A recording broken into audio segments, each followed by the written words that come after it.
Hello, I'm Melissa, and this is my bike lane and sidewalk study.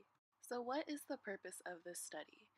The hopes of creating a better experience overall for walking and biking commuters motivates this user research in order to truly tailor potential improvements to our current users. The goal is to learn how these commuters operate. In the university district, commuting is a primary part of every student's life. Getting to class in the mornings, when the rush of traffic is heightened through other street users, provides a different experience in comparison to when students are returning from classes at scattered times in the afternoon. Through all the variations and fluctuations, there are many factors that contribute to the commute of the students in the university district. Hopefully, user research can bring clarity to the trends of their daily commute.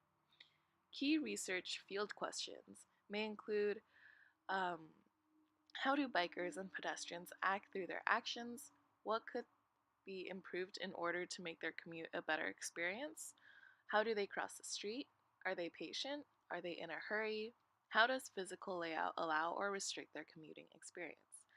Hopefully, I can observe and watch the breakdown of their commute, not only through small actions like looking both ways or pressing the crosswalk buttons, but I also want to learn how do individual pedestrians commute? How do they interact as a whole, and does it make a difference if there are multiple pedestrians and multiple bikers all trying to commute at the same time? After observing bikers and pedestrians at 3 different crosswalks, as well as conducting one-on-one interviews with them, I have learned a lot of trends in the commuter community. This research builds off of my field research and interview findings in that it will address a wider scope of population, hopefully bringing about more suggestions on potential improvements of the physical layout and design of bike lanes and sidewalks. I will also address the specific habits of commuters that lead people to want to pass other slower commuters. I will drive my survey study by further elaborating the commuting habits through the lens of a bigger population. The high-level questions to be answered are the following.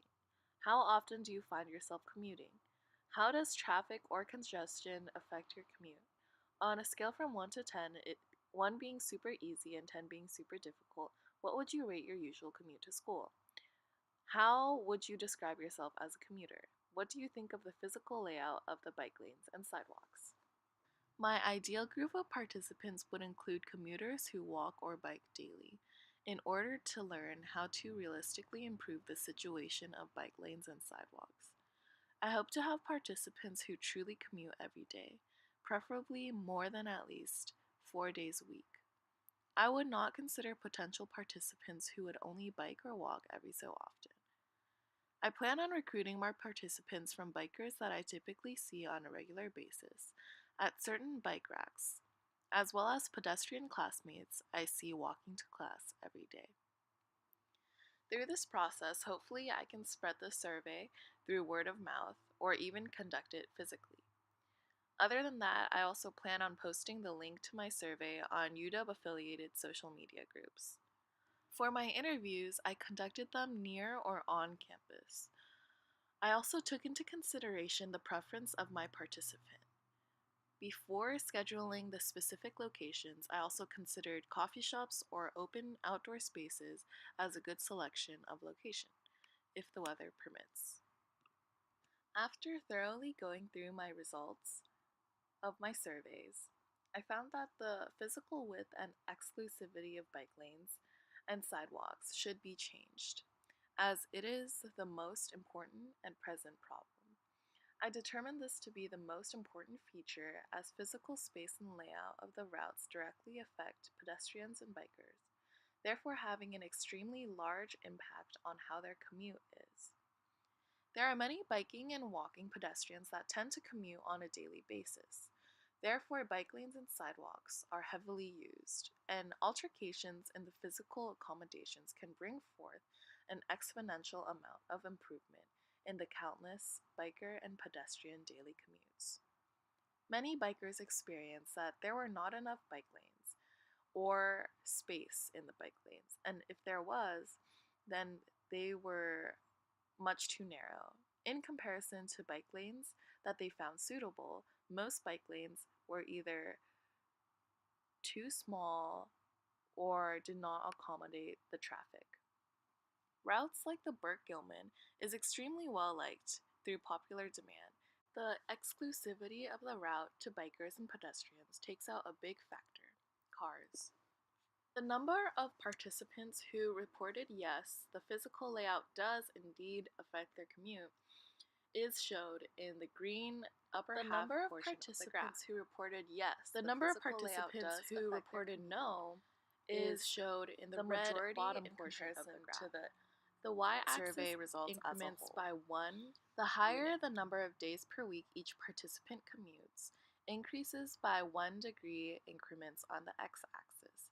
And as shown, the higher amount of days that each participant commutes also translates to a higher amount of participants who see that the physical layout does affect their commute. The next most important factor derived from the surveys is that the differentiation of space between pedestrians and cars is very important to these commuters.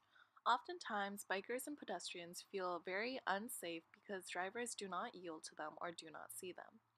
The importance of sharing the road is something that should definitely be addressed, in that the safety of bikers and pedestrians not only lie in the responsibilities of these commuters alone, but also in the actions of others on the road, like drivers.